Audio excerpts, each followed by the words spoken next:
Halo semuanya, Shalom. Berjumpa lagi. Shalom. Ya, Halo. kami Teologi Forum dan Shalom. ya halo di sini ada Pastor Roy Kemaringka dari Jawa Timur. Lalu ada Pastor Juiner Kasingku Shalom. ya dari Unklap Universitas Kelaba. Halo. Lalu ada Pendeta Pastor Brian Pandairot dari Selamat sore. Manado. Puji Tuhan kita berjumpa kembali dalam Teologi Forum, Room Talk. Kita akan berbincang dan mendengarkan pelajaran hari ini. Kita bicara judulnya Tahta, Trinitas, dan Buku Wahyu. Ini menarik, saudara. Jadi akan kita dengarkan pelajaran secara spesifik bagaimana konsep Trinitas di dalam kitab Wahyu. Nah, saudara-saudara, sebelum kita lanjut, kita harus awali dengan doa. Kita awali dengan doa. Dan saya minta kesediaan Pendeta Roy Kemaringka untuk buka kita dengan doa.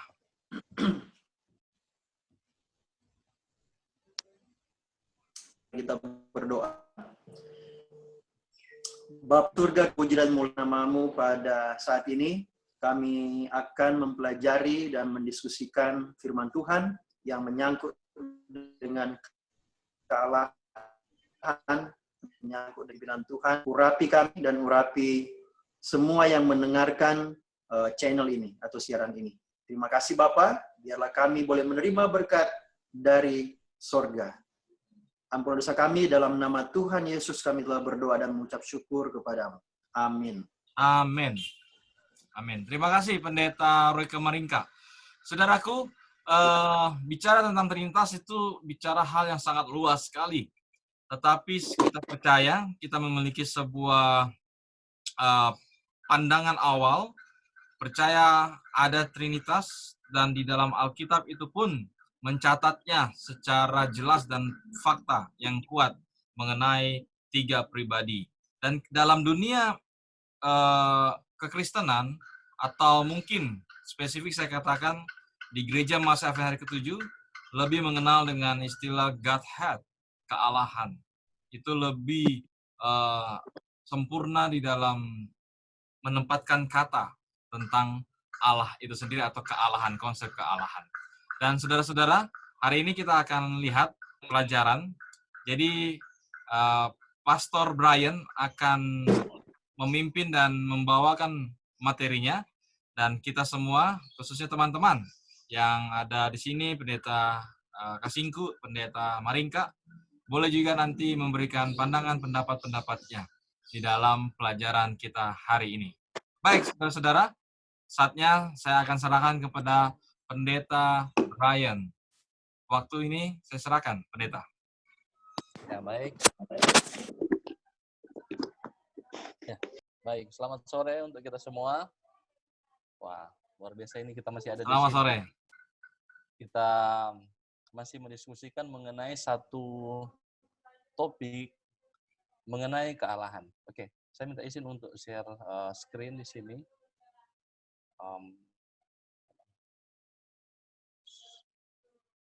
Saya ingin share.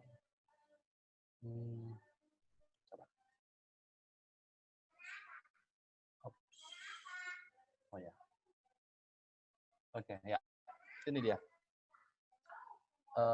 Saya ingin mengambil topik yaitu tahta, Trinitas, dan buku Wahyu. Ini kita tahu bersama bahwa Trinitas ini adalah satu topik yang lagi-lagi jadi trending topik di kalangan kita dewasa ini. Mungkin ada yang sudah dibahas mungkin lalu, ada yang mempermasalahkan keilahian dari Yesus, ada yang mempermasalahkan kepribadian dari Roh Kudus. Itu semua adalah argumen-argumen mengenai Trinitas. Nah, tetapi pada saat ini saya ingin ambil agak spesifik. Mungkin ada seminar ataupun ada materi khusus untuk rangkuman di Alkitab Perjanjian Lama Perjanjian Baru. Tetapi saya di sini ingin mengambil agak lebih spesifik, yaitu di buku Wahyu. Tahta, Trinitas saya kasih tanda kutip itu oleh karena ini kata Trinitas tidak ada di dalam Alkitab, sudah buku Wahyu. Nah, ini kita akan lihat, saudara. Ini, maaf, saya pindah di sebelah. Oke. Ini bisa kelihatan ini? Ya, oke. Di sini ada monyet mencoba membaca koran mengenai Financial Times. Apa dia kira-kira mengerti ini cerita yang ada di dalam koran ini? Ya, saya rasa tidak ya. Dan kira-kira seperti ini, manusia yang coba memahami kealahan itu sama dengan monyet ataupun binatang yang coba memahami keadaan kita manusia. Kita tidak bisa sanggup memahami bagaimana Allah itu. Ketika Allah sudah bisa dipahami atau dimengerti, maka dia sudah bukan Allah lagi. Jadi saya ingin mulai mengenai Trinitas, kealahan ataupun tahta ini dari sini. Jadi kita tidak bisa mengerti semua. Apa yang saya katakan di sini belum tentu semuanya benar, tetapi ini saya ambil dari dalam Alkitab. Tetapi saya ingin katakan juga bahwa kalaupun ada orang yang berkata, oh doktrin saya ini yang paling benar. Oh saya katakan bahwa ini Yesus ini bukan Allah. Ataupun ini Roh Kudus itu bukanlah satu pribadi. Kita jangan langsung berpegang di situ. Karena kita tidak bisa mengerti akan kealahan. Kita mungkin bisa mengintip sekilas dari lubang yang kecil untuk melihat kepada kealahan. Itu lewat firman Tuhan. Kita bersyukur oleh karena ada firman Tuhan. Dan kita bisa melihat sedikit glimpse mengenai kealahan. Oh ya, sebelumnya kalaupun ada kira-kira ada diskusi mau tambahan, boleh langsung disela dan kita akan langsung diskusi. Siap, Pendeta Brian, siap. Ya, ini mungkin ringkasan waktu lalu mengenai kealahan ini, doktrin Trinitas. Ini Allah Bapa berbeda dengan Anak, berbeda dengan Roh. Apa berbeda dengan Anak, berbeda dengan Roh. Berbeda. Tetapi mereka itu adalah Allah, sama-sama Allah dalam satu kesatuan, satu visi, satu tujuan, satu motif, satu rencana keselamatan. Kira-kira ini doktrin dari Trinitas. Nah, dan ya, jadi kita akan bahas mengenai Trinitas. Kemudian nanti sebentar kita akan lihat tahta, tetapi kita akan kembali dulu datang dulu di buku Wahyu. Kenapa saya pilih buku Wahyu? Oleh karena buku Wahyu ini adalah buku terakhir, buku penutup dalam Alkitab, buku pamungkas, buku kesimpulan atau rangkuman dari 66 buku Alkitab ataupun 27 buku Perjanjian Baru. Dan ini semua menceritakan mengenai apa yang akan terjadi di zaman ke zaman, dari zaman Yohanes di Pulau Patmos sampai di zaman kedatangan Anak Manusia. Bahkan sampai ke milenium, bahkan sampai di dunia baru. Ini adalah buku yang cakupannya sangat-sangat panjang, diberikan untuk memberikan kekuatan bagi kita. Khususnya kita ada di akhir zaman. Bukan cuma mereka ada di zaman Yohanes, tetapi juga kita di akhir zaman. Nah, buku Wahyu juga, ini adalah mengenai Yesus, kemenangan Yesus. Dia anak Allah yang telah mati, bangkit, dan diangkat ke surga. Kita tidak perlu ragu lagi dengan keilahian Yesus. Oleh karena dia adalah Allah, anak Allah yang telah mati, dan dia duduk di sebelah kanan tahta Allah. Ini yang kita akan bahas. Ini menarik untuk kita akan bahas sebentar.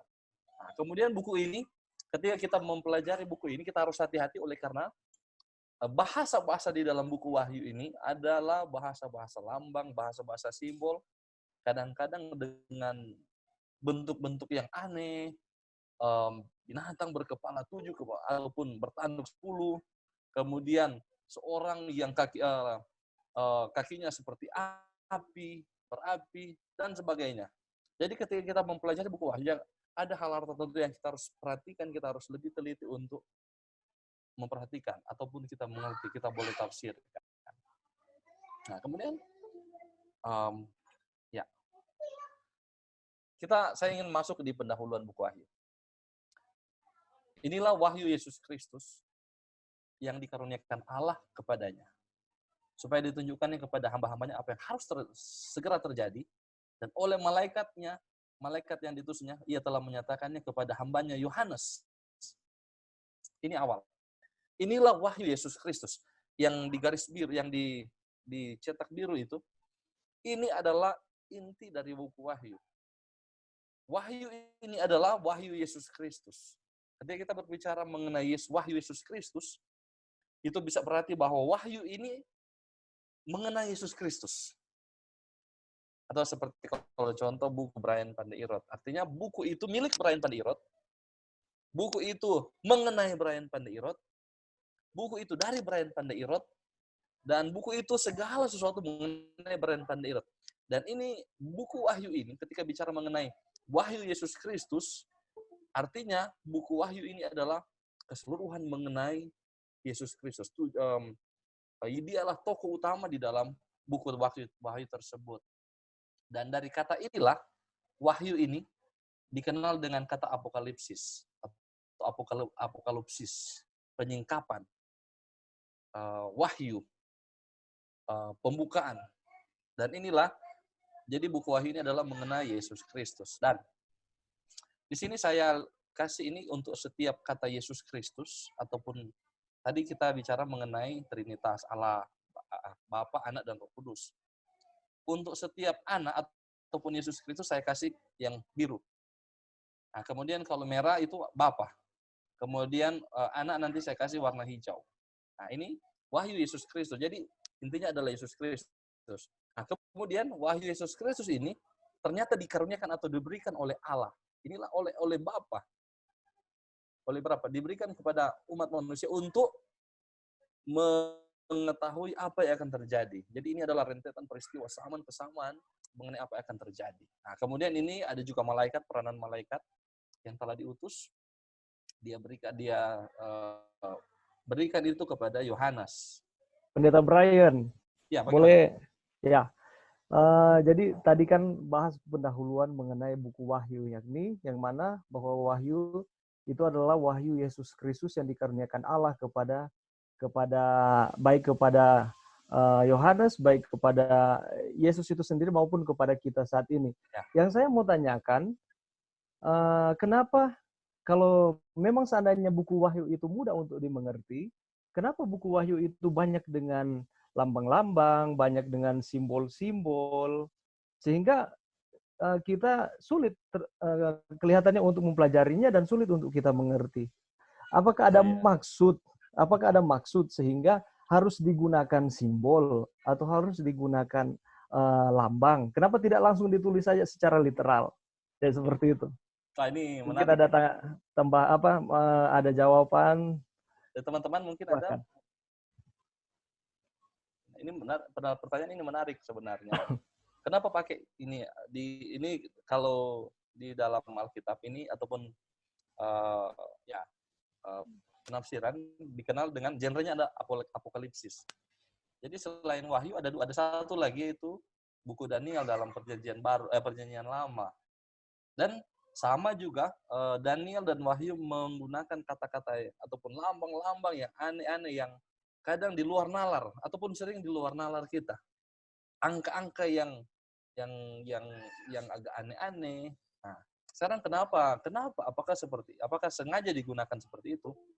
Ada beberapa, mungkin ya, paling tidak ada beberapa alasan yang mungkin kita bisa pikirkan ya. Kalaupun alasan paling tepat, kita hanya bisa tanya pada Allah, pada Tuhan, karena Tuhan yang berikan itu melewat malaikat. Tuhan yang berikan kepada malaikat kepada Daniel, Tuhan yang berikan juga ini kepada Yohanes. Kalau alasan tepatnya mungkin kita bisa tanya pada Tuhan, tetapi mungkin kira-kira kalau untuk beberapa hal yang kira-kira yang bisa kita pikirkan, yang pertama adalah kenapa pakai lambang? Oleh karena situasi di mana ayat ataupun ilham ini diberikan adalah situasi yang kurang menguntungkan.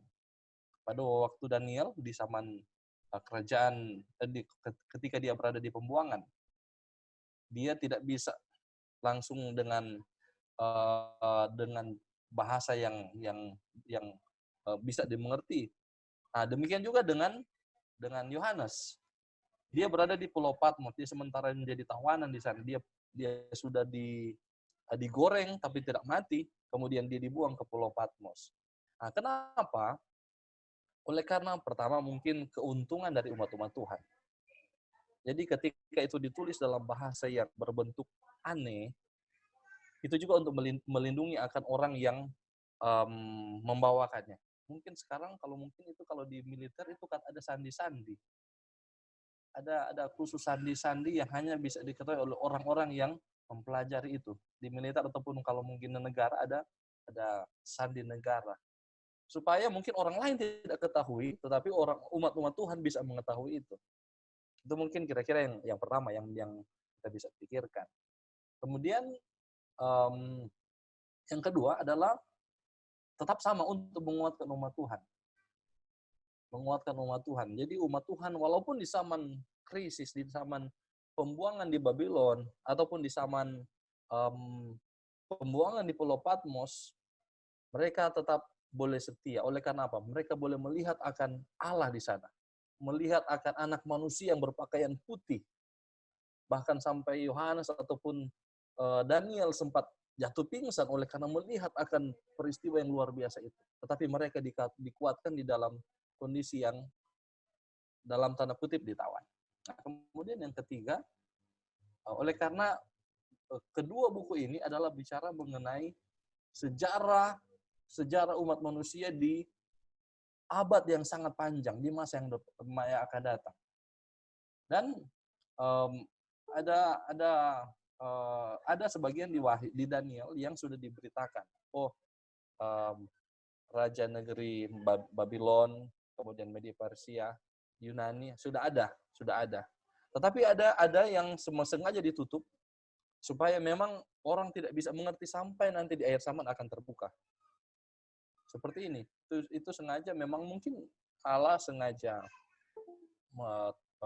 tunjukkan seperti itu supaya kita sekarang ini boleh melihat keadaan zaman dan kita mungkin bisa melihat bagaimana ini kebenaran dari peristiwa-peristiwa di buku Wahyu. Mungkin kira-kira begitu. Mungkin ada tambahan lain dari teman-teman pendeta? Mungkin Pastor Royke atau Pastor Chris. Jadi sengaja ini dibuat tanda-tanda yang aneh. Nanti sebentar kita akan lihat. Ini dia yang duduk di takhta. Wah, luar biasa ini gambaran ini. Anak domba. Gambaran anak domba. Ada naga di sana. Tetapi itu semua untuk menguatkan akan umat-umat Tuhan. Oke, bagaimana? Mungkin ada tambahan lain dari sahabat-sahabat pendeta? Gimana pendeta Roy? Ada tambahan tentang tunggu saya admin supaya umat-umat Tuhan itu mau mempelajari Alkitab, mau mempelajari firman Tuhan. Jadi mereka mau lebih mendalaminya. Jadi dibutuhkan orang-orang yang sungguh-sungguh untuk mau mencari kebenaran. Dan yang mencari kebenaran pasti akan menemukan kebenaran. Nah, tapi ada satu yang kita perlu garis bawahi ataupun kita perlu perhatikan adalah jangan sampai kita berusaha mencari tahu semua arti dari lambang-lambang itu. Jangan sampai kita langsung cari apa arti 7 gunung, apa cari ini dan kita lupa Yesus yang ada di dalam buku Wahyu ini. Ini yang jadi penting adalah ketika kita melihat ini Wahyu Yesus Kristus, pokok pikiran kita ataupun fokus kita bukan pada lambang-lambang itu. Ya oke, lambang-lambang itu penting, lambang-lambang itu diperlukan. Tetapi pokok perhatian kita adalah pada Yesus Kristus. Ya, jadi mungkin kalaupun datang pada sesuatu yang kita tidak mengerti, kita hanya fokus saja pada Yesus Kristus. Kita melihat bagaimana gambaran Yesus Kristus yang ada di dalam kitab Wahyu tersebut. Memang banyak orang, jangankan awam, hamba-hamba Tuhan atau pendeta-pendeta pun agak sedikit, mungkin secara kutip ya, agak menahan diri atau tidak berani lebih jauh lagi ketika sudah berbicara tentang Wahyu dan Daniel. Wahyu ini khususnya karena ya seperti tadi dikatakan memang banyak sekali lambang-lambang dan tanda-tanda yang harus diselidiki dengan benar. Tapi saya setuju dengan pendeta Brian katakan. Ketika kita menggali kitab yang misteri ini, yang Wahyu dan Daniel ini, maka sebenarnya kita harus taruh dulu pusat kita adalah Kristus, bukan krisis. Karena memang akan kita lihat dalam Wahyu ini akan terjadi sebuah krisis-krisis yang luar biasa. Apalagi tentang hari ini kan kita membahas tentang konsep gambaran dalam kitab Wahyu mengenai Trinitas atau bagaimana tahta Yesus Kristus, Allah, dan bagaimana Roh Kudus juga ada di dalamnya. Nah, makanya ketika kita berpusat kepada Kristus, pasti kita akan dituntun oleh Tuhan untuk mengerti akan kitab ini. Ya, oke. Jadi menurut saya mungkin lanjutkan aja dulu pembahasan dari Pendeta Brian, Ya, ya. supaya nanti di bagian akhir mungkin atau di kita akan berdiskusi. Ini gara-gara Gimana? Pendeta Winner udah tanya-tanya ini, makanya. Iya, saya pertanyakan karena ini juga mewakili baik kita, pendeta-pendeta, maupun juga kaum awam. Seringkali kita bingung kan untuk mempelajari buku Daniel, buku Wahyu, karena ya banyak lambang, banyak simbol. Nah, ternyata sudah dijawab, dan itu jawabannya. Terima kasih. Oke, berarti lanjut Pendeta Brian. Jangan terganggu dengan Pendeta Winner. Memang peran antagonis ini tetap perlu ada ya. Kalau tidak, ini film tidak seru. Oke, kita lanjut ya. Jadi kita sudah lihat ini mengenai buku Wahyu. Ya, lanjut. Pendahuluan. Tetapi yang di sini, di pendahuluan ini, yang ada yang muncul cuma dua. Wahyu Yesus Kristus dan dikaruniakan Allah. Tetapi kalau kita lihat selanjutnya di ayat 8, itu dikatakan pada hari Tuhan. Saya tidak sempat tampilkan di layar. Pada hari Tuhan, ini katanya Yohanes, aku dikuasai oleh roh. Pada hari Tuhan, aku dikuasai oleh roh. Ternyata bukan cuma dua ini, tapi akan ada lagi pribadi lainnya yang muncul. Oke, kita lanjut. Nah, ini pendahuluan. Ini mengenai asal surat ataupun alamat surat. Dari Yohanes kepada ketujuh jemaat di Asia Kecil ini, dia punya redaksi asal surat Yohanes kepada ketujuh jemaat di Asia Kecil. Tujuh jemaat ini kita tahu bersama ini Efesus, Smyrna, Pergamus, Tiatira, Sardis, Philadelphia, dan Laodikia. Ini tujuh jemaat yang di sana. Dia mulai dengan salam yang sangat luar biasa. Di perjanjian baru, kasih karunia dan damai sejahtera. Ini grace dan ini damai sejahtera itu adalah diambil dari bahasa Ibrani, itu shalom. Diambil dari bahasa shalom. Kasih karunia dan damai sejahtera. Walaupun saat itu Yohanes berada di Pulau Patmos, dia memberikan kasih karunia dan damai sejahtera tetap ada menyertai kamu. Nah, kita lihat sesudah itu Yohanes dia kasih siapa sebenarnya dalang dari surat ini.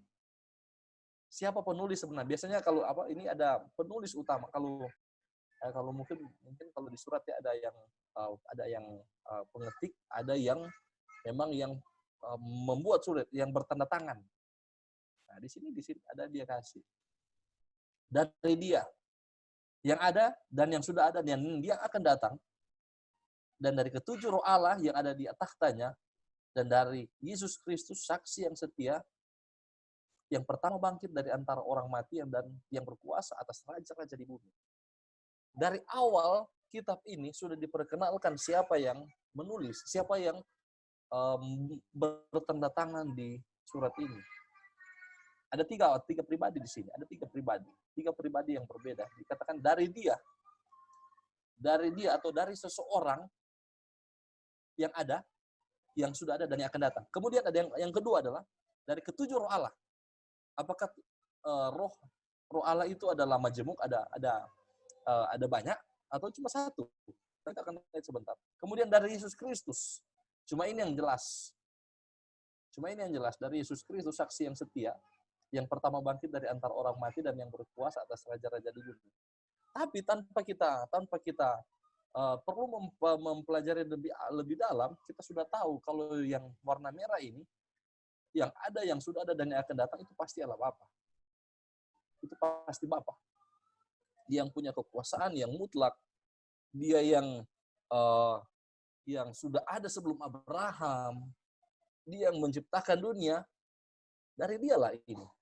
Nah, kemudian kalau ketika bicara mengenai ketujuh roh Allah, ketujuh roh, kita langsung berpikir yang mana roh? Apakah roh Allah ataupun apa di hadapan? Dan di sini adalah 7 roh yang ada di hadapan tahtanya.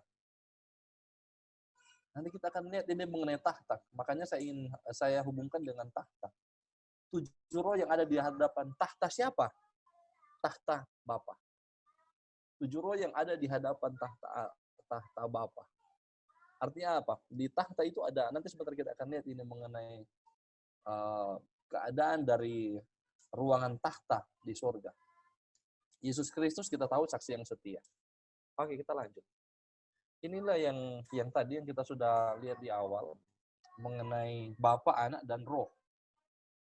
Nah, ini di Wahyu 1 ayat 4 disinilah ini segitiga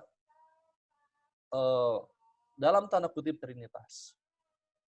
3 kesatuan, 3 sekawan ataupun 3 oknum yang disatukan di dalam oknum sebagai Allah. Di sini yang di bagian atas sudah ada ini Bapa. Dari yang ada, yang sudah ada dan yang akan datang, itulah Bapa. Ini tidak bisa diragukan lagi, itu merujuk kepada Allah Yahweh ataupun Bapa. Nah, kemudian ada jelas sekali Yesus Kristus, dialah anak Allah. Sudah sangat jelas. Kemudian dari roh 7 roh yang ada di hadapan tahta itulah Roh Kudus. Roh Kudus nanti kita akan pelajari lebih lanjut. Ini masih awal pendahuluan. Nah, saya minta maaf, ini bahasa asli dari ayat tadi sebenarnya sama. Ayat tadi ini, yang ini adalah bahasa asli. Kalau kita lihat ini ada kata ini yang di merah ini adalah kata apo. Apo ini adalah kata artinya from atau dari. Dan 3 kata apo ini menunjukkan adalah 3 pribadi yang berbeda dalam satu kesetaraan. Dia tidak pakai kata lain, dia pakai kata yang sama, apo. Apo ho on hon ini yang sudah ada, yang sudah ada dan yang akan datang. Ini kata ini. Kemudian dari dia ini 7 spirit ini pneumaton 7 spirit yang ada di hadapan tahtanya mana? Nyat yang Bapa tadi. Kemudian dari Yesus Kristus. Jadi ini kesatuan dari 3 ini yang muncul ini adalah setara, sama, tidak ada perbedaan di sana. Kita datang langsung dengan sederhana, kita langsung tahu bahwa ini ada 3 yang berbeda di sini. 3 pribadi yang berbeda tetapi dalam satu kealahan. Nah, mungkin saya ingin ambil dari Matius 28 ayat 19 ini. Ini kata, ini juga sama, dia punya susunan. Pergilah, ini kata pergilah, Oreontes, kemudian jadikanlah semua bangsa muridku, jadikan murid ini, Mateteosate, jadikan murid, dan baptiskan mereka, dalam nama, ini kata Bapa, to patros atau to patros sama, ini Huios, ini San, ini Hagios Pneumatos, Roh Kudus. Mereka sama, sangat setara. Sama juga dengan Apo yang tadi. Ketika ada berbicara itu, Apo itu sama. Tidak ada perbedaan derajat, tidak ada perbedaan tingkat dari ketiga oknum ini. Muncul bersamaan. Kalau mungkin nanti di pembahasan lain, mungkin ada yang cuma Bapa dan Anak, ada cuma Roh dan Anak. Tetapi mereka semua di dalam awal kitab Wahyu ini muncul bersamaan, 3-tiganya muncul sama-sama. Dan itu menunjukkan bahwa disinilah di awal dari kitab Wahyu sudah muncul ini konsep dari Trinitas. Konsep dari 3 oknum yang berbeda yang muncul dalam satu kesatuan. Oke. Ini yang tadi. Kasih karunia damai sejahtera. Yang tadi ini yang tadi bahasa Yunaninya. Dari dia, dari ketujuh roh, dan dari Yesus Kristus. Dari Yesus Kristus. 3 oknum ini. Dan di hadapan tahtanya, nanti sebentar kita akan bahas mengenai tahta. Semua mengenai tahta. Ya, inilah. Yang tadi. Dari dia yang sudah ada dan yang akan datang, itu sudah Bapa atau Allah Bapa. 7 roh yang ada di hadapan tahtanya itu Roh Kudus. Kemudian dari Yesus Kristus sudah pasti anak, sudah disebutkan namanya Yesus Kristus. Nah, kemudian ini tetap kita ya merah. Kalau merah untuk Bapa, hijau untuk Roh, dan biru untuk anak. Kita akan konsisten, saya akan coba konsisten di situ. Nah, ini dari Dia yang ada dan yang sudah ada dan yang akan datang, itu representasi dari Allah Bapa perjanjian, Allah Yahweh, Allah pencipta, Allah penopang kehidupan, Allah yang Maha Kuasa. Dan di Wahyu juga ditulis ini, kata Maha Kuasa adalah Pantokrator. Pantokrator ini ayat-ayat yang boleh bisa dibaca. Kemudian ini Allah ini ataupun Bapa ini, dialah pencipta. Dialah penerima ibadah dari semua ciptaan. Ini yang bisa dibaca ayat-ayatnya. Dan kemudian dia yang hidup selama-lamanya. Makanya yang ada, yang sudah ada, dan yang akan datang. Ini berbicara mengenai 3 bentuk waktu. Yang ada sekarang, yang sudah ada masa lalu, yang akan datang adalah mengenai masa depan. Itu adalah Allah yang tidak terbatas pada waktu. Dia adalah Allah pencipta, pemelihara, yang penopang segala sesuatu. Inilah Allah Bapa yang dideskripsikan di dalam buku Wahyu. Nah, kemudian dari ke-7 roh yang ada di hadapan tahtanya. Saya sudah katakan tadi, buku Wahyu ini adalah buku yang berbicara banyak mengenai Yesus Kristus. Nah, 7 roh ini, Roh Kudus ini, ya, saya boleh katakan di dalam buku Wahyu ini dia tidak segamblang gambaran Yesus di dalam buku Wahyu. Tetapi tidak segamblang bukan berarti tidak ada. Ada beberapa contoh ini, mata Tuhan, kemudian ada 7 obor, kemudian di tiap-tiap jemaat ada kata roh. Nih, dengar, barang siapa bertelinga hendaklah ia mendengarkan kata roh kepada jemaat-jemaat. Baik kepada jemaat Efesus, Smyrna, Pergamus. Nanti kita akan lihat ayat-ayatnya sebentar. Dan roh itu tetap ada. Dia bagian dari kealahan yang ada di hadapan tahtanya, di hadapan tahta Allah. Kemudian ini dia. Ketika bilang 7 roh, apakah Allah itu mempunyai 7 roh yang berbeda? Mungkin ini memiliki fungsi 7 roh ini. Saya ingin garis bawah ini adalah 7. Kalau yang tadi di 7, mana yang tadi? Oh, ini. Dari ke-7 roh, ini kata 7 ini, angka 7 ini adalah angka sempurna di dalam buku Wahyu.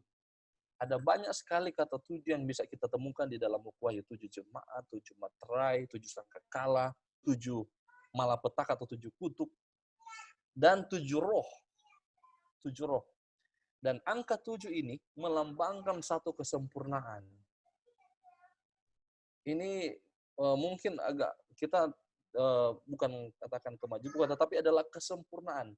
Dan ketika berbicara mengenai 7 roh, itu adalah kesempurnaan dari roh. Roh yang setingkat dengan Bapa, roh yang ilahi. Dia yang ada di hadapan tahta Allah. Oke, kita kembali ke lanjut di sini. Di dalam Yesaya 11 ayat 1 dan 2 ini roh Tuhan akan padanya ada roh hikmat dan pengertian. Roh hikmat, roh Tuhan ini, roh hikmat, roh pengertian, roh nasihat, keperkasaan, dan takut akan Tuhan. Pengenalan dan takut akan Tuhan. Ini dia. Seperti apa menorah ataupun 7 kekinian, 7 ini. Wisdom, understanding, nasihat, ini counsel. Inilah roh Allah. Keperkasaan, pengenalan ataupun pengetahuan, dan ini adalah takut akan Tuhan. Jadi ketika bicara mengenai roh, bukan berarti bahwa ini kita bicara mengenai lambang, bukan berarti bahwa ini roh Allah ini ada banyak. Itu adalah satu kesempurnaan di dalam berbagai fungsi yang berbeda. Kalau kita baca di Korintus ada karunia roh, ada banyak sekali juga karunia roh di situ. Karunia untuk menyembuhkan, karunia untuk mengajar, karunia untuk berbicara bahasa roh, karunia untuk menafsirkan bahasa roh, ada banyak. Tapi intinya adalah satu roh yang mengerjakan. Sama dengan ini. Ini adalah satu roh. Tetapi dalam bentuk 7 dalam arti kesempurnaan. Oke, kita lanjut. Ini yang saya katakan tadi, di dalam setiap jemaat di Asia Kecil, di situ selalu ada perkataan roh. Perkataan roh. Roh siapa? Ya, saya boleh katakan itu roh Tuhan. Kita dengan melihat itu kita langsung tahu itu roh Tuhan. Kita tidak bilang itu terpisah dengan Tuhan. Oh, itu adalah roh Tuhan. Dikatakan. Hendaklah yang mendengarkan apa yang dikatakan roh pada jemaat-jemaat. Ada di situ. Kemudian siapa bertelinga, hendaklah ia mendengarkan apa yang dikatakan roh kepada jemaat-jemaat. Sama semua kepada 7 jemaat. Ini semua sama. Dan ini adalah ayat-ayat kepada 7 jemaat. Dan itu adalah berasal dari roh yang ada di hadapan tahta Allah. Tidak bukan, dia adalah Roh Kudus. Dan dari Yesus Kristus ini warna biru. Saksi yang setia. Yang pertama bangkit dari antara orang mati dan yang berkuasa atas raja-raja di bumi. Dan inilah tokoh utama dalam buku Wahyu. Siapa dia? Nanti kita akan lihat sebentar. Dia adalah singa dari suku Yehuda, tunas Daud. Kemudian di dalam Wahyu 12, dia adalah anak laki-laki ataupun keturunan dari perempuan itu. Yang ini naga berusaha membunuh, tetapi dia dibawa lari kepada tahta Allah. Tetapi di lain cerita, dia adalah anak domba yang tersembelih. Tetapi anak domba itu yang bisa mengalahkan naga. Luar biasa ini tokoh dari Yesus Kristus. Dan dia digambarkan, dideskripsikan dengan hal-hal yang seperti ini. Anak domba. Kalau tadi roh digambarkan sebagai 7 roh. Kalau Yesus Kristus digambarkan sebagai ini anak domba, bahkan singa, tunas. Dia memegang kunci Daud. Nah, dia saksi yang setia, pertama bangkit, dia telah mati dan hidup kembali. Dia adalah Yesus Kristus yang digambarkan di dalam permulaan dari buku Wahyu. Jadi sejak dari permulaannya, dari awal buku Wahyu, sudah diperkenalkan 3 ataupun ini Godhead, kealahan yang berperan serta di dalam buku Wahyu ini. Mungkin yang satu agak tidak terlalu dominan seperti yang lain, tetapi dia ada. Nanti kita akan lihat juga mungkin akan absennya dari roh ini, tapi bukan berarti dengan absen bukan berarti dia tidak ada. Oke, kita lanjut. Nah, ini tahta. Kita bicara mengenai tahta. Wah, luar biasa ini tahta. Saya suka ambil ini karena agak besar ya. Kelihatan mewah. Dan saya tahu beberapa, sebagian besar dan pemirsa mungkin punya sofa yang indah, yang luar biasa ini di rumah. Nah, apa pentingnya dari sebuah tahta? Apa itu tahta? Sebenarnya tahta itu adalah tempat duduk. Tempat seorang duduk. Tetapi yang membedakan tahta ini adalah otoritas dari orang yang duduk di dalamnya. Dia duduk di atasnya ini. Ketika seorang duduk di atas tahta, artinya dia memiliki otoritas untuk tahta itu. Nah ini. Kalau sekarang ini di Sulawesi Utara, karena ada COVID jadi sempat tertunda, tapi sedang marak dengan pemilihan kepala daerah. Waktu lalu kita sudah memilih anggota dewan. Mereka semua mengeluarkan banyak uang, mengeluarkan banyak tenaga, hanya untuk mencari tahta. Saya tidak katakan, mungkin katanya beda ya. Mereka mencari kursi. Mereka mencari kursi yang ada di Senayan. Mereka mencari kursi di kantor bupati atau kantor gubernur. Kenapa? Karena otoritas dari kursi tersebut, otoritas dari tahta tersebut yang disematkan kepada orang yang duduk di atasnya. Kalau di dalam perjanjian lama, saya tidak sempat di sini. Ini perjanjian lama ini kata tahta ini dia sangat sering berbicara mengenai tahta kerajaan. Tahta Raja Daud, tahta Salomo, tahta raja-raja ini kerajaan Yehuda, kerajaan Israel, dan itu semua merujuk kepada otoritas, kekuasaan dari raja ataupun penguasa tersebut. Kadang-kadang juga mungkin hakim bisa duduk di tahta.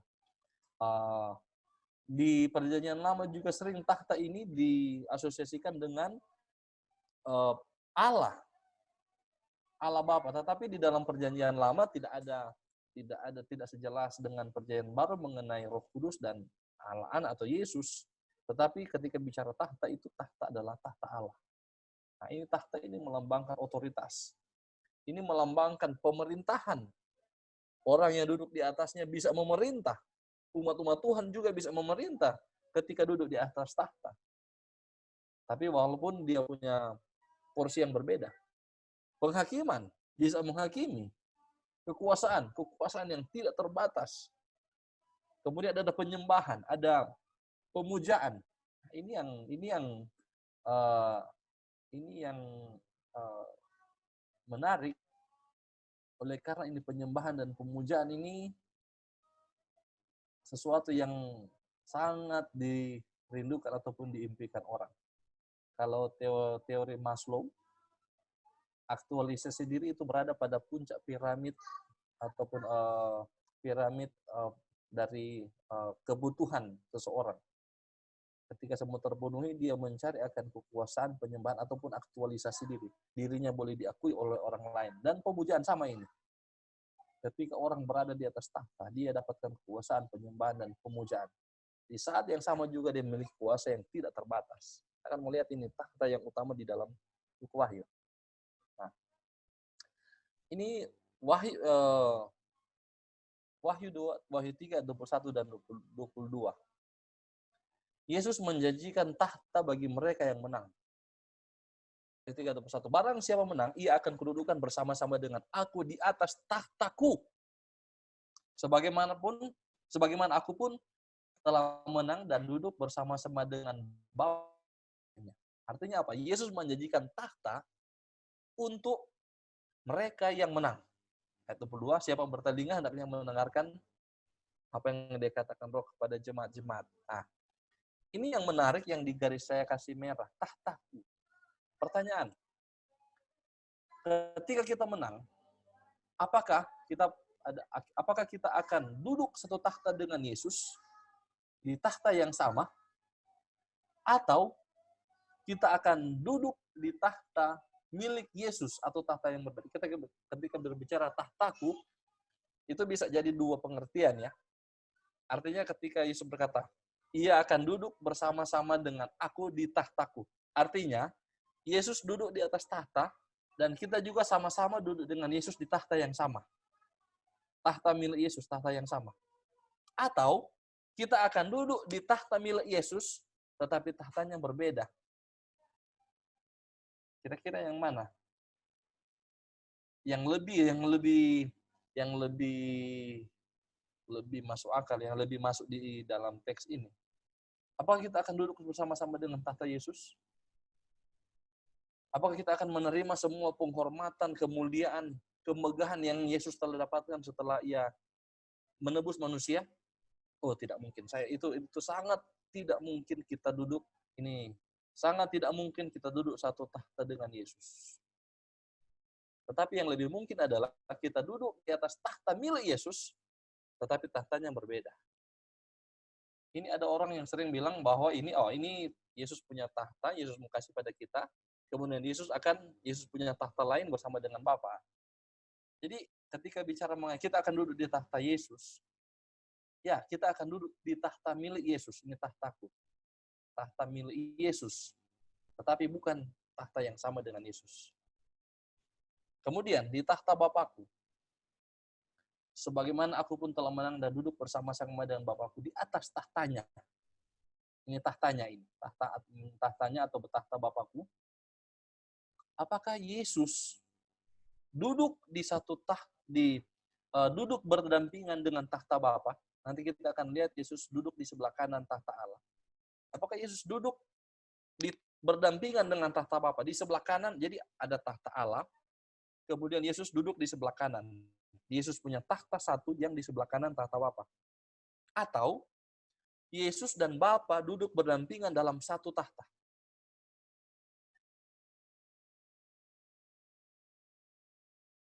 Lalu dari sini kita gampang sekali melihat, tidak pernah ada dalam satu kerajaan ataupun satu negara yang punya dua tahta yang berbeda. Tidak pernah ada presiden yang negara dua presiden. Tidak ada negara yang ada dua raja. Tidak. Pasti ada satu yang lebih tinggi. Satu yang lebih tinggi. Kalau mungkin ada dua, paling mungkin yang satu pangeran ataupun putra mahkota. Tetapi otoritasnya tidak sama dengan yang ada di atas. Jadi yang paling mungkin di sini ketika duduk bersama-sama dengan Bapakku di atas tahtanya, yaitu Yesus bersama-sama dengan Bapa berbagi dalam satu tahta. Nanti kita akan lihat lagi di slide selanjutnya. Nah, ini tahta ini adalah satu situasi yang diulang-ulang di dalam buku Wahyu. Tahta ini diperkenalkan di dalam Wahyu pasal 4 dan Wahyu pasal 5 mengenai tahta. Bagaimana ruangan tahta ataupun ruangan keadaan di surga. Ini tahta ini. Dan ini diulang-ulang. Ada beberapa kejadian yang kita lihat itu mengenai tahta, mengenai orang-orang yang ada di sekeliling itu. Dan dia punya adegan sama berada di ruangan tahta itu. Jadi ini saya boleh katakan ini adalah markas. Saya boleh katakan markas alam semesta. Ini adalah pusat alam semesta. Di mana Allah ataupun Bapa duduk pemerintah bersama dengan Yesus dan juga ada Roh Kudus. Apakah memang ada Roh Kudus ataupun cuma dua? Orang sering berpikir bahwa di sini ada dua tahta ataupun di sini yang memerintah cuma Yesus dan Allah Bapa ataupun Bapa. Tapi nanti kita akan lihat. Wahyu pasal 4 itu bicara mengenai ini ayat 2, Wahyu 4 ayat 2 sampai 5. Ini saya kasih ini tahta di sorga. Adegan pertama. Ini adegan pertama. Ini ada 7 tahta di sana. Adegan pertama, tahta di sorga. Segera aku dikuasai oleh Roh dan lihatlah sebuah tahta terdiri di sorga. Dan di tahta itu duduk seseorang dan dia yang duduk di atas tahta itu tampaknya bagaikan permata yaspis dan permata sardis dan suatu pelangi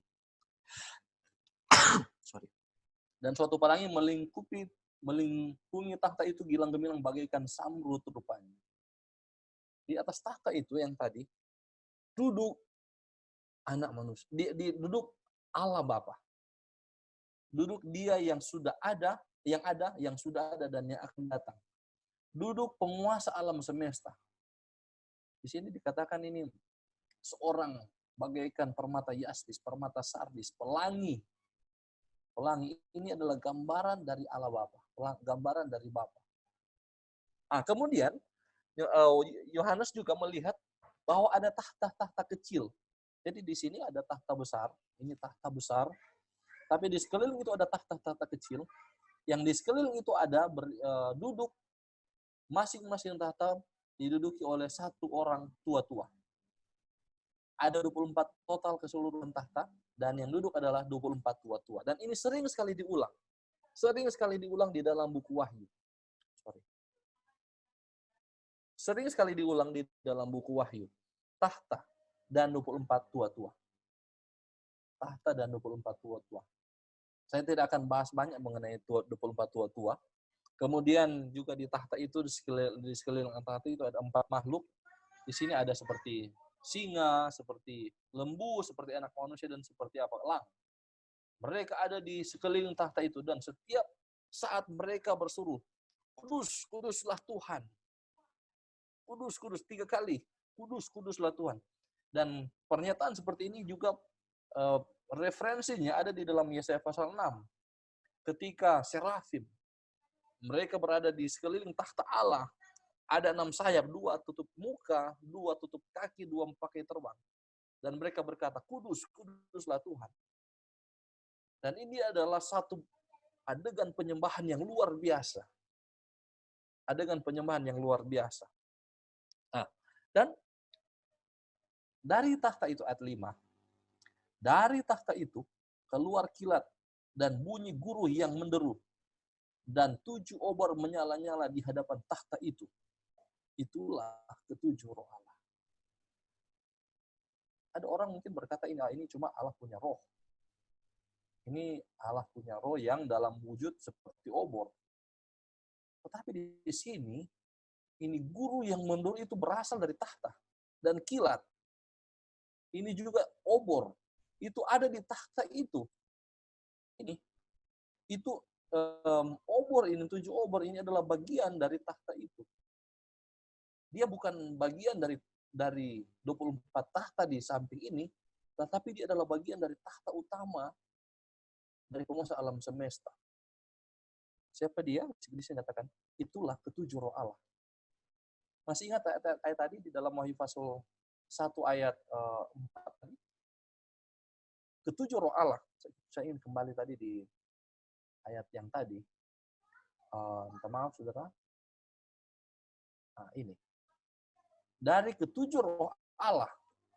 Dan dia itu setara dengan dari dia dan Yesus Kristus. Dan jadi mereka bertiga itu adalah setara. Mereka itu setara. Mereka itu memiliki tingkat yang sama. Dan dikatakan ini di hadapan tahtanya. Benar, dia ini roh ini berada di hadapan tahtanya. Tetapi itu adalah bagian dari tahtanya. Itu tidak terpisah kalau kita kembali di gambaran ini. Ini gambaran ini manusia yang buat, tetapi kira-kira seperti ini. Itu adalah bagian dari tahta Allah. Itu adalah ke-7 roh. Dan itu adalah Roh Kudus. Dia menyala di hadapan Tuhan. Ini roh ini sering digambarkan sebagai api. Seperti api ataupun nyala, burning. Sesuatu yang menyala. Di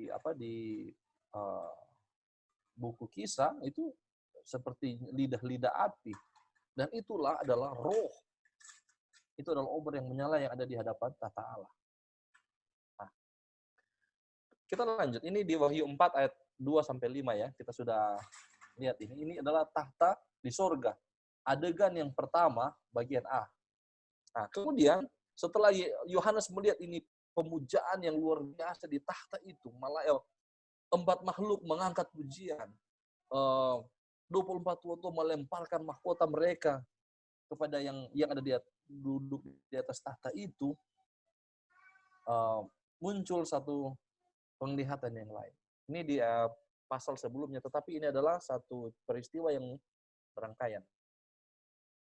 Dan aku melihat di tangan kanan dia yang duduk di atas tahta itu, atau Bapa, yang melihat sebuah gulungan kitab yang ditulis di sebelah dalam dan sebelah luarnya, dan dimeterai di 7 meterai. Yang melihat ini gulungan kitab yang termeterai, yang disegel dengan 7 segel ganda. Nah, kemudian Yohanes dia mendengar perkataan, siapakah yang layak membuka gulungan kitab itu dan membuka meterai-meterainya? Tetapi tidak ada seorang pun yang di surga ataupun yang di bumi atau di bawah bumi yang dapat membuka gulungan itu, melihat sebelah dalamnya. Yohanes sempat menangis ketika malaikat katakan tidak ada seorang pun yang bisa membukanya, bahkan 4 makhluk itu tidak bisa membukanya, bahkan 24 tua tidak bisa membukanya. Yohanes sempat menangis, tapi seorang ayat 6 ini di tengah-tengah tahta dan ke-4 makhluk itu, di tengah-tengah tua-tua, berdiri seekor anak domba seperti telah disembelih bertanduk 747. Itulah, ini ke-7 roh Allah yang, maaf sudah ada satu slide. Di dalam ayat selanjutnya di sini, dikatakan bahwa hanya anak domba yang bisa membukakan gulungan kitab itu yang telah dimeterai. Kalau kita lihat Wahyu pasal 6, itu adalah 6 meterai yang dibuka oleh anak domba. Jadi di sini kita boleh lihat, di dalam tahta surga ini juga muncul Trinitas di sini. Di situ ada Allah, ada Bapa yang duduk di atas tahta, kemudian ada 7 orang Allah, dan ada anak domba yang bisa membukakan meterai itu. Jadi sekali lagi di dalam ruangan tahta itu, muncul Trinitas. Walaupun kata-katanya tidak muncul Trinitas, tetapi oknum-oknum adalah oknum-oknum yang ada di dalam Trinitas Allah, yaitu Bapa, Roh yang dalam warna hijau, dan Anak. Oke, ada satu di sini. Oh ya. Wahyu 5 ayat 6. Ini dia. Ini ada sesuatu yang menarik. Ada orang mungkin berkata bahwa ini anak domba seperti telah disembelih. Maka aku melihat di tengah-tengah tahta dan keempat makhluk itu, di tengah-tengah tua itu berdiri seekor anak domba seperti telah disembelih, bertanduk 7 dan bermata 7. Dan dialah yang sanggup membuka akan meterai-meterai di dalam gulungan kitab itu. Nah, di sinilah yang yang menarik di sini adalah itulah ketujuh roh Allah yang diutus ke seluruh bumi. Wah, orang mungkin berpikir bahwa anak domba itulah 7 roh Allah. Ini katakan seekor anak domba, kemudian dikata itulah ketujuh roh Allah. Apakah anak domba dan 7 roh Allah itu sama? Atau bagaimana? Tapi ini mungkin ada penafsiran anak domba itu adalah sama. Anak domba dan Yesus adalah sama dengan ketujuh roh. Roh yang menjadi anak domba, kemudian anak domba menjadi roh Allah. Kalau mungkin ada yang berkata ketika Yesus Roh Kudus yang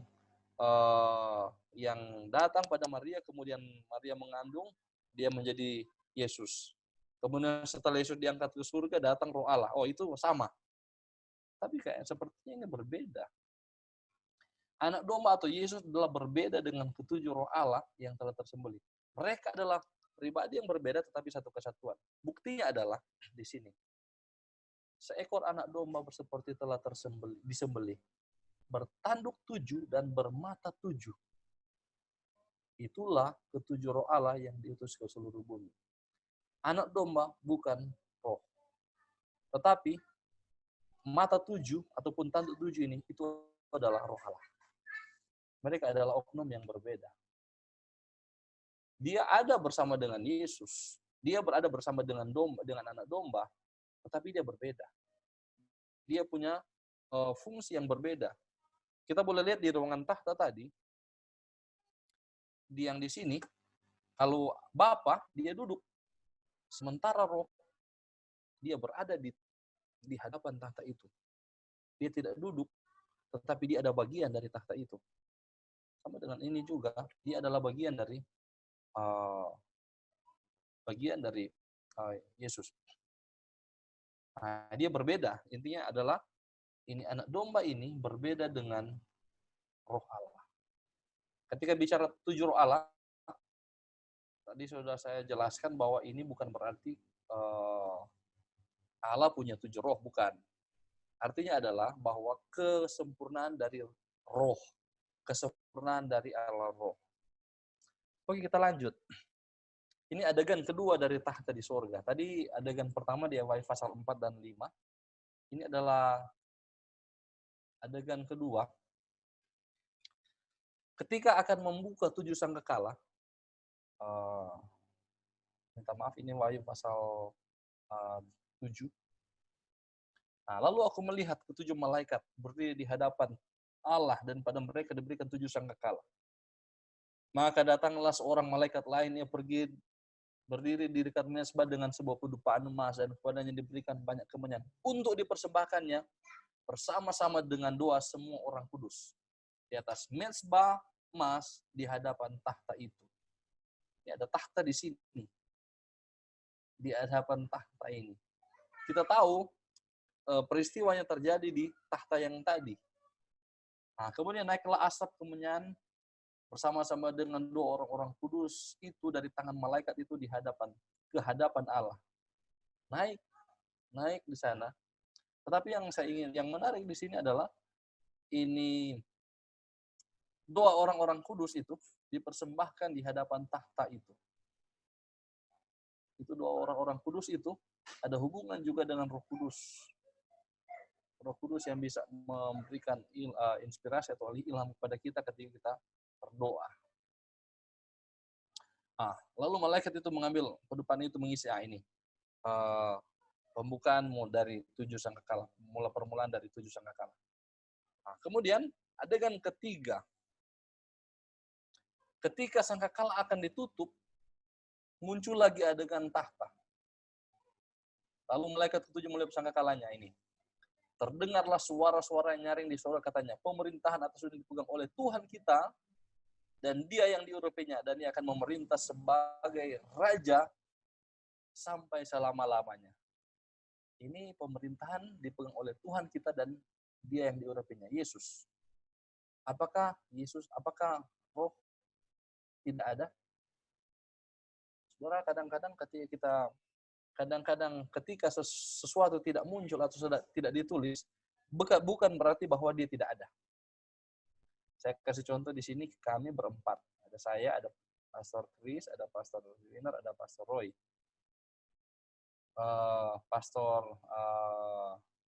Suling tidak ada. Pastor siapa lagi? Moritz Sumeu tidak ada. Beserta dengan siapa lagi? Pastor Heski Wauran tidak ada. Apakah ketika hanya muncul 4 ini kita bisa klaim, oh Pastor Heski bukan bagian dari forum teologi ini? Saya rasa tidak ya.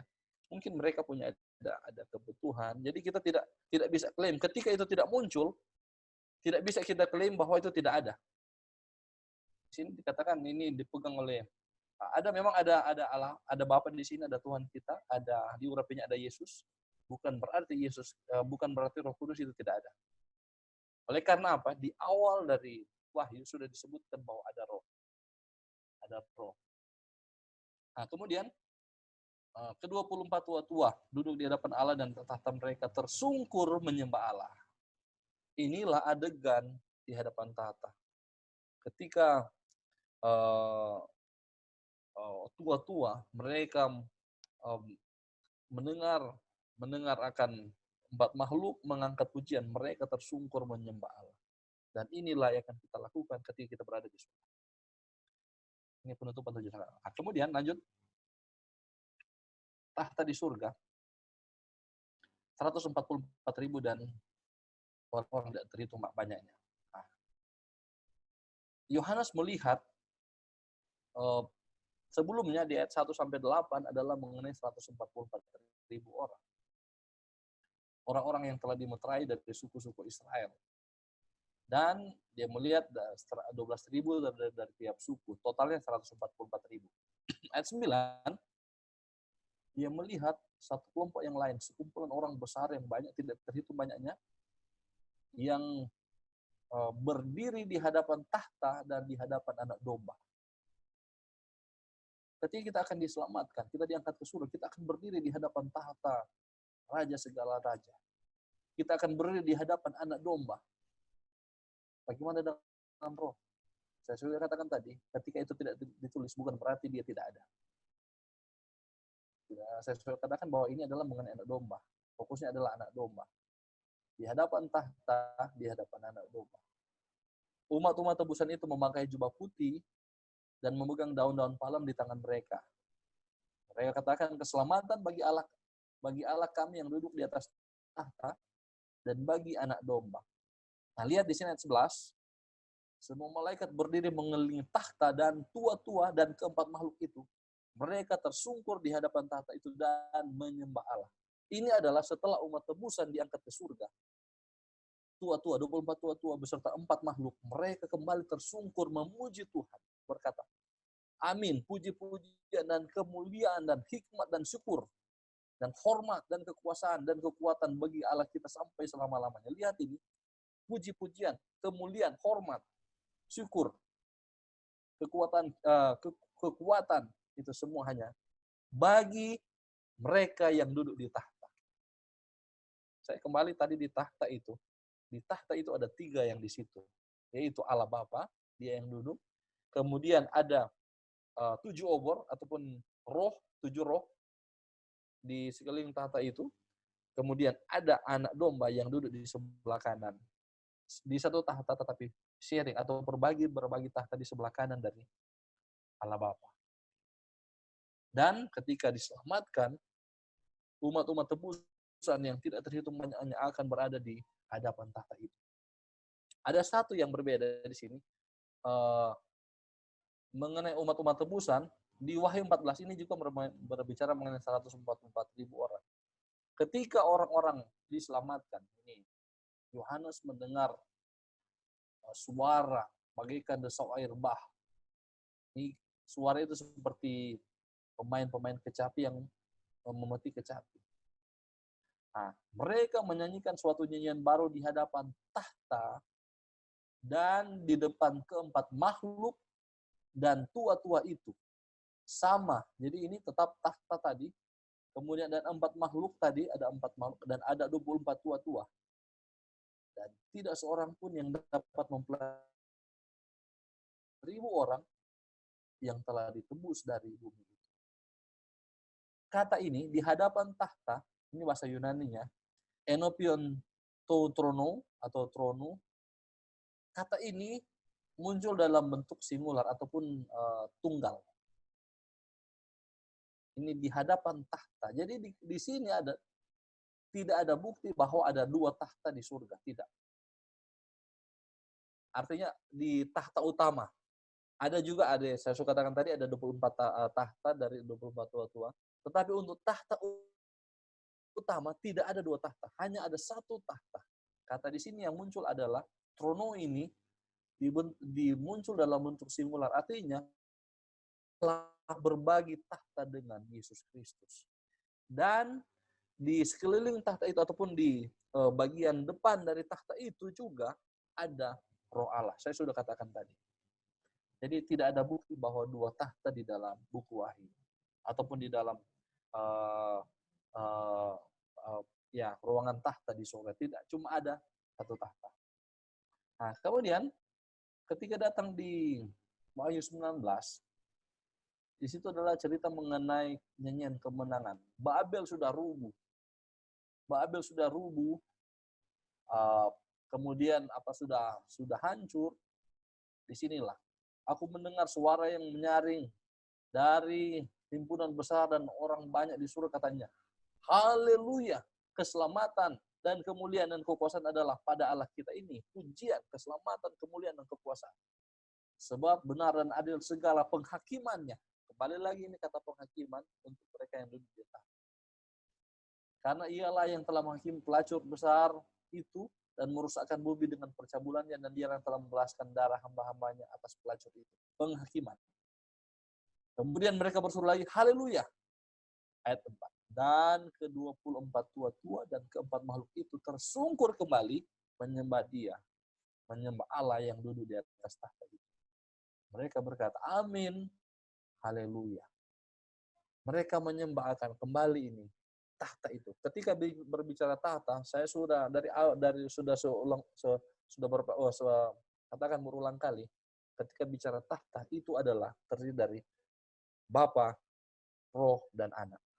Mereka menyembah akan Tritunggal ini, berkata, amin, haleluya. Oh ya, ada sedikit mungkin ini sedikit ada tahta saingan. Ini tahta saingan itu adalah tahta iblis. Wahyu 2 ayat 13. Kemudian ada tahta milik naga. Wahyu 12 ayat 13 ayat 2.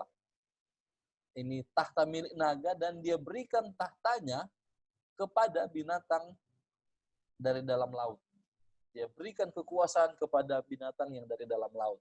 Kita tidak akan bahas banyak, kita sudah tahu ini. Binatang dari dalam laut, dia berikan tahta. Dia memberikan pujian, kehormatan kepada binatang itu. Tetapi, ayat Wahyu 16 ayat 10, ini salah satu dari 7 kutub atau 7 malapetaka akan berada di tahta binatang itu. Dan kerajaannya menjadi gelap dan mereka menggigit lidah mereka karena kesakitan. Ada tahta saingan, tetapi tahta itu tidak akan bertahan lama. Yang bertahan lama adalah tahta dari Allah. Tahta dari kesatuan Allah Bapa, Allah Anak, dan Allah Roh. Tahta yang menerima pujian dari semua umat-umat tebusan. Tahta yang menghakimi akan orang-orang jahat, menghakimi akan setan dan segalanya. Dan itulah yang akan kita alami ketika kita berada di dalam kerajaan surga ini. Sekian, mungkin saya punya pembahasan cukup sekian. Ini ada sumber, saya ambil dari Trinity in the Bible, Revelation from Sins, dan buku Revelation of Jesus Christ. Oke, jadi demikian pembahasan saya. Kiranya ini boleh jadi berkat untuk kita semua. Mungkin ada tambahan atau tanggapan dari teman-teman? Ya, terima kasih Pendeta Brian. Jadi luar biasa kita lihat dalam konteks dalam Wahyu ini ya, bagaimana berbicara tentang tahta, dan gambarannya jelas sekali tentang Trinitas itu.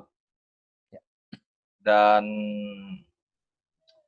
bagaimana Pendeta, teman-teman yang lainnya yang ingin menambahkan atau meneguhkan akan pekabaran kita, pelajaran kita hari ini? Ya, Pendeta Roy. Unmute dulu, Pendeta. Oke. Terima kasih Pendeta Brian untuk pemaparan yang sangat menarik ya. Dan jelas ya, kalau kita mengikuti dengan baik, maka kita akan melihat inti dari pelajaran yang sudah diberikan. Saya hanya ada pertanyaan-pertanyaan dari kelompok Godhead ya, Godhead dalam tanda kutip yang dari Advent, yang keluar dari Advent atau sempalan, yang mengaku mereka meyakini bahwa Roh Kudus itu bukan pribadi. Ya, bukan pribadi. Nah, itu mereka punya pegangan di Wahyu itu dikatakan bahwa Roh Kudus itu tidak punya tahta. Tapi tadi sudah dijelaskan ya. Jelaskan ya. Kalau Bapa punya, Anak punya tahta, tapi Roh Kudus tidak punya tahta. Ya. Saya hanya memberikan jawaban secara logika ya, secara logika. Ya. Karena tadi sudah dijelaskan ya bahwa tahta itu sebenarnya ada satu ya, cuma satu ya. Dan sudah ada penjelasan tadi. Namun secara logika juga adalah kalau Roh Kudus itu tidak pernah jelaskan dia punya wujud, tapi dia pribadi. Ya, jadi saya pikir tidak perlu apa ya? Tidak perlu dia ada tahta. Karena dia itu ada di mana-mana. Dia ada di tempat di surga. Dia menguasai surga. Ya, itu yang mungkin saya bisa membuka pikiran. Maksudnya apa yang saya sampaikan ini orang awam juga bisa apa ya, terbuka pikirannya. Karena Roh Kudus itu tidak punya wujud. Kalau dia punya wujud, dia akan akan disebutkan dia akan duduk di tahta. Kalau Yesus kan punya wujud, Bapa juga punya wujud seseorang ya. Jadi mereka punya tahta, diberikan tahta. Tapi ya itu, Roh Kudus tidak punya wujud, tidak perlu tahta. Tapi dia itu adalah oknum Allah, ya, oknum Allah yang merupakan kesatuan Bapa, Anak, dan Roh Kudus. Ya, mungkin itu saya mau tambahkan ya, ini pemikiran secara logika. Ya. Tapi Pastor, tadi di pembahasan, iya dia tidak punya tahta. Tahta hanya ada satu, tetapi dia ada di tahta itu. Roh Kudus ada di tahta itu. Dia berdampingan dengan Allah Bapa waktu itu. Yang tadi saya sudah kasih tadi ada, dia berdampingan dengan Allah Bapa. Jadi tidak bisa kita simpulkan bahwa oh ya itu dia bukan bagian dari kealahan. Betul, yang duduk cuma dua, cuman Allah Bapa, cuma Bapa dan Yesus, anak domba. Tetapi Roh itu juga ada di tahta itu. Artinya di hadapan saya, ada satu tahta itu kan, kemudian akan duduk bersama. Kalau kita menang juga akan duduk bersama Ya. bersama dengan Bapa dan Anak. Ya. Ya, jadi kalau menurut saya begini ya, ini ya pemikiran awam ya. Contohnya kalau awam berpikir secara awam, kalau kita tadi pembahasannya secara mendalam ya dari bahasa asli. Kalau secara artinya begini, Roh Kudus itu tidak perlu apa ya? Dia bersama-sama Bapa, dia bersama-sama dengan Anak memang. Karena di mana ada Anak dan Bapa berada, dia di situ. Berarti dia ada tahtanya. Namun saya berpikir secara simpel bahwa bagi Roh Kudus itu tahta itu tidak suatu hal yang penting. Ya, karena dia memang adalah Allah dan dia tidak punya wujud. Jadi itu bukan satu hal yang penting untuk Roh Kudus untuk kita, ya. Karena di mana ada Bapa, di mana ada Yesus, di situ ada Roh Kudus. Jadi mereka sama-sama. Nah, jadi untuk tuduhan-tuduhan yang disampaikan oleh kelompok-kelompok, ada kelompok Godhead dan yang lain bahwa itu tidak punya tata, itu saya pikir tidak terlalu penting. Tidak terlalu penting karena pekerjaan Roh Kudus itu dia tidak kelihatan tetapi dia ada. Disebutkan dia ada di sana. Banyak kali disebutkan. Oke, itu aja saya mau tambahkan. Ya, makasih. Terima kasih Pendeta Royke. Ada lagi saudara-saudara Pendeta Juwiner? Ya, jadi ya Pendeta Juwiner. Baik, terima kasih. Terima kasih atas pemaparan dari Pendeta Brian. Bagaimana dia berusaha untuk memaparkan bahwa Tritunggal atau kealahan itu ada juga di Kitab Wahyu. Yang seringkali orang berpikir bahwa konsep Tritunggal itu tidak ada di Kitab Wahyu, cuman ada di dalam Perjanjian Lama, sebagian di Perjanjian Baru, dan lebih khusus Kitab Wahyu tidak membahas akan kealahan. Tetapi ternyata juga di Kitab Wahyu, Pendeta Brian tadi sudah memaparkan dan ternyata dijelaskan dengan jelas bahwa ada konsep Tritunggal di dalam Kitab Wahyu terlebih khusus. Lebih khusus saya mau tadi Pendeta Brian sudah membahas mengenai Wahyu pasal 1, 4-6 dan sekali lagi saya mau tekankan di sini. Dan ternyata ayat ini atau beberapa ayat ini ternyata berbicara tentang Tritunggal yang seringkali kita tidak memperhatikan, kita tidak membaca dengan lebih teliti, tapi ternyata kalau ada yang bertanya ternyata di dalam Wahyu pasal 1, 4-6 ini dengan jelas menyatakan bahwa konsep Tritunggal itu sebagaimana kita ketahui bahwa satu, tetapi satu di dalam esensi, satu di dalam hakikat, kodrat, tetapi ada ketiga atau ada tiga kepribadian. Dan kalau kita lihat jelas di sana di dalam Wahyu 1, 4-6. Saya mau baca sekali lagi. Di sana dikatakan bahwa dari Yohanes kepada ketujuh jemaat yang di Asia Kecil, kasih karunia dan damai sejahtera menyertai kamu dari Dia yang ada dan yang sudah ada dan yang akan datang. Itu yang pertama, dari Dia.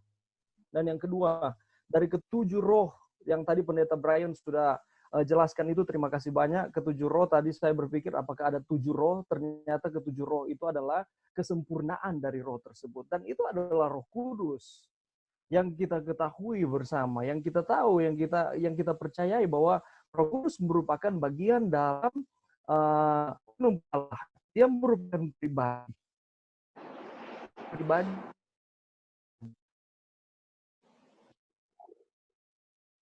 yang pertama bangkit dari antara orang mati dan yang berkuasa atas raja-raja bumi ini dan lain sebagainya dan lain sebagainya. Jadi dari pemaparan tadi ternyata ternyata konsep Tritunggal itu berbicara mengenai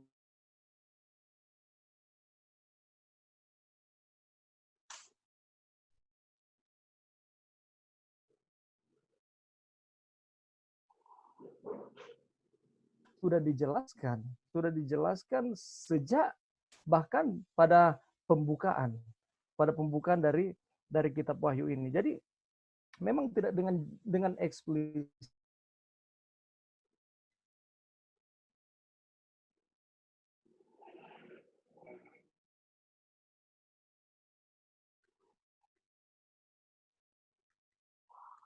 mempelajari, supaya kita apa namanya rajin untuk mempelajari, sehingga kita dapat mencari siapa Tuhan kita dan kita dapat mengenal Dia. Dan dari pemaparan yang tadi sudah dibahas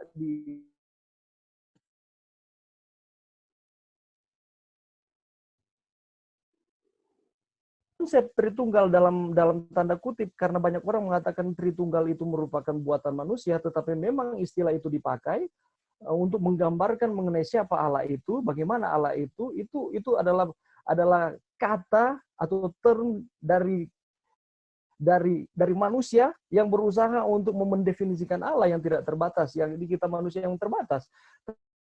Tetapi dari pemaparan yang sudah dipaparkan, dengan jelas juga menyatakan bahwa di kitab Wahyu pun di sana dibahas mengenai Tritunggal. Jadi untuk apa kita ragu? Memang belum secara detail, belum secara lebih mendalam. Karena yang kita tahu bahwa kita ini adalah manusia yang berdosa, memiliki keterbatasan, kita tidak mampu menyelami akan Allah itu seperti apa. Apa yang sudah ditunjukkan di dalam Alkitab, mari kita pelajari itu. Dan tadi sudah dipaparkan, mari kita pelajari itu dengan penuh kerendahan hati, sehingga ketika kita menemukan sesuatu, oh iya seperti itu yang dijadikan, itu yang difirmankan Tuhan, jangan kita keraskan akan hati kita. Itu yang sudah difirmankan. Ternyata ada konsep Trinitas, Tritunggal atau kealahan di dalam kitab Wahyu, dan dengan pertolongan Roh Kudus kita minta kepada Tuhan untuk kita boleh menerima akan konsep ini. Nanti lebih jauh lagi ketika kita diselamatkan, kita akan mengetahui dengan lebih jelas lagi.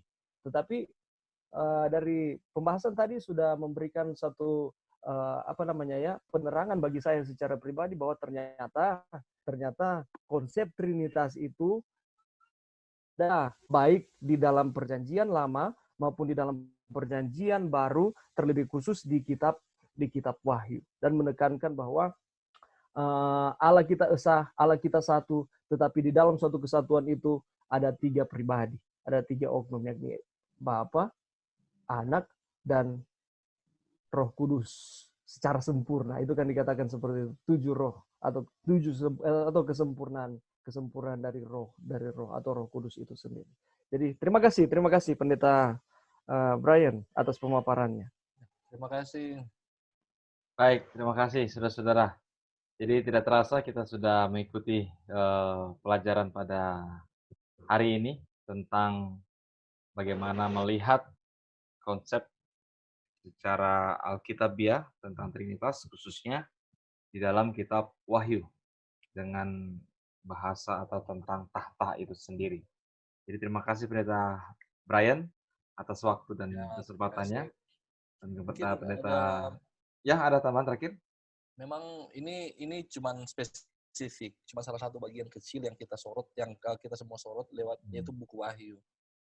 Kalau kita lihat dari, mungkin ada nanti kita mungkin perlu ada ini, yaitu kita melihat rangkuman ataupun gambaran besar mengenai Trinitas di dalam Alkitab Perjanjian Lama, Perjanjian Baru. Ini adalah lebih ke spesifik. Kenapa saya pilih ini? Karena ini wahyu yang sering dipakai oleh orang-orang anti-Trinitarian, yang dipakai senjata bahwa tidak ada Roh Kudus ataupun tidak ada Yesus. Jadi saya ambil ini dengan saya ambil ini justru kelihatan bahwa di Wahyu itu justru menguatkan, ataupun di buku terakhir, buku pemungkas, diperkenalkan mengenai ini kealahan, tahta ataupun Trinitas. Mungkin kita perlu perlu kita diskusikan mengenai Trinitas di Matius, ataupun Trinitas di Korintus, ataupun di Perjanjian Lama. Tapi ini mungkin pasal kecil, tetapi ini memberikan kekuatan bagi kita bahwa Trinitas itu ada bahkan sampai di buku yang paling terakhir di dalam Alkitab. Terima kasih, Pendeta Brian. Kita sudah ditambahkan sebuah perspektif yang baru lagi dari sisi kitab Wahyu yang kita lihat. Baik, saudara-saudara. Pendeta Chris, boleh saya tambahkan juga? Boleh. Saya hanya mau mendukung apa yang dikatakan oleh Pendeta Brian. Karena saya tertarik, jujur saya tidak begitu mendalami akan kitab Wahyu. Kayaknya harus tambah waktu 30 menit ini. Saya tidak terlalu mendalami akan kitab Wahyu. Saya masih banyak belajar sehubungan dengan kitab Wahyu ini. Dan dari pemaparan yang sudah disampaikan tadi, saya tertarik dengan the seven spirits atau 7 roh ini, kesempurnaan, 7 berbicara mengenai kesempurnaan dari roh. Dan ternyata ini paralel juga sama seperti dengan pendeta Brian katakan dengan 7 jemaat ya. Dengan 7 jemaat tadi dikatakan seperti itu. Yang mana 7 roh ini paralel dengan ke-7 jemaat yang ada di Wahyu, dan ini menandakan bahwa bagaimana Roh Kudus itu bekerja, di ke-7 jemaat tersebut, dengan tujuan adalah dengan pekerjaan yang dilakukan oleh Roh tersebut atau Roh Kudus itu untuk meyakinkan akan jemaat yang ada pada waktu itu. Dan juga kalau kita tahu bersama bahwa saat ini jemaat Laodikia yang kita tahu, untuk supaya orang-orang yang ada di jemaat tersebut atau umat-umat yang ada di jemaat tersebut supaya mereka terus setia kepada Tuhan. Mereka bertobat. Mereka kalau ada yang melakukan kesalahan, kejahatan, minta ampun, bertobat, dan itu pekerjaan dari Roh Kudus. Dan kalau saya mau mengatakan bahwa begitu luar biasanya konsep yang diberikan oleh Allah yang berhubungan dengan Trinitas ini, dengan kealahan ini, lebih khusus dengan pekerjaan Roh Kudus ini untuk kita pelajari bersama. Karena kalau kita lihat ini merupakan suatu kesatuan, tidak bertolak belakang satu dengan yang lain, tidak tumpang tindih satu dengan yang lain, tetapi saling ada keterkaitan satu dengan yang lain.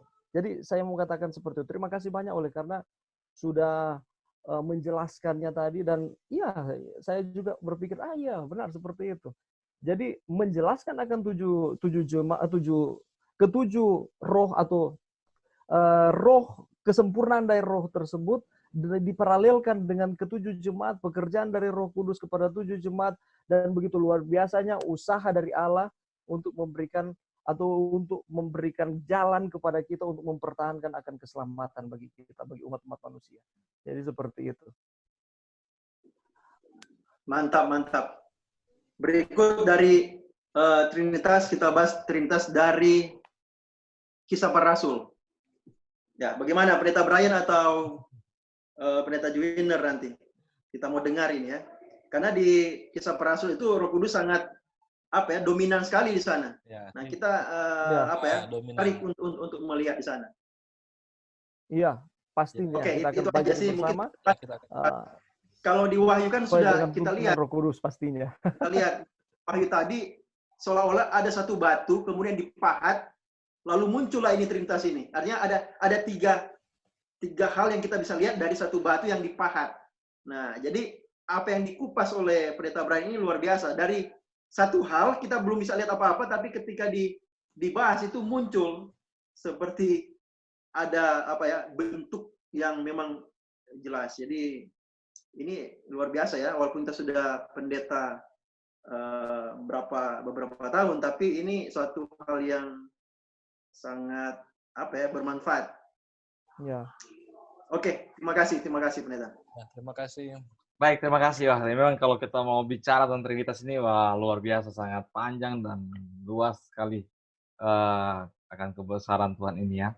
Baik, karena kita harus akhiri diskusi kita ini, dan saya percaya kita semua akan merasakan berkat, terlebih pemirsa dan para pendengar, biarlah ini bisa menambahkan akan kebangunan pengetahuan iman rohani saudara-saudara di dalam pelajaran tentang kepercayaan kita terhadap Tuhan Allah kita. Baik, kita akan tutup dulu dengan doa, dan saya minta kesediaan Pendeta Kasingko untuk doa tutup.